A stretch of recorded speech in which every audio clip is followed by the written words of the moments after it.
起晒啤酒，贏一場比賽有咩感覺先？咁啊，當然好開心啦，非常之開心啦，可以為澳門爭光，真係好開心嘅一件事。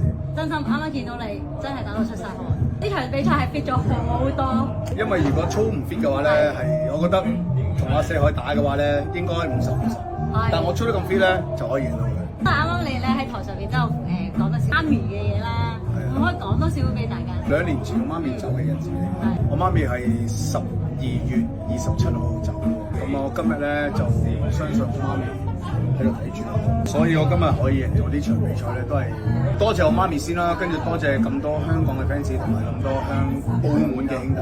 聽到啊，你啲澳門嘅 fans 係嗌到成場都聽到。咁我哋啱啱咧知道話你下年都會再戰一場喎。我四海接受嘅，其實我冇問題嘅，我都可以嘅。有信心，當然啦，我做每一樣嘢都有信心，冇信心嘅嘢我唔做。啱啱我見到咧，依家其實咧網上係咁瘋傳緊你哋啱啱打嘅片段啦，同埋你哋嘅講嘅嘢啦，其實大家都好 respect 你喎。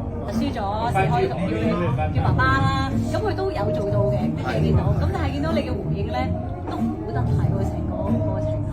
因為我係好尊重每一個人先啦，同埋我好尊重每一個拳手，所以佢本身話要跪喺度嗌我做爸爸，我覺得係好侮辱一個人，所以我唔需要佢跪喺度。其實佢叫我做爸爸咧，其實我都唔想㗎，係佢咁樣講，所以佢要找上，所以佢先咁叫。咁啊，佢都有找數。佢有嘅，所以我都 respect 佢嘅。係嘅，咁其實不過今日呢場比賽就大家都好出力，因為我覺得打6 round 好攰啊，真係。好嗱，我同你講，好彩係打2分鐘一個 round，唔係打3分鐘啊！打3分鐘，我諗我第4個 round 爆咗啦。你接落少少訪問，係咪？多謝你。咁啊，今日你都贏咗呢場比賽。係。OK，好，拜拜。多謝 ，No bullshit，let's go。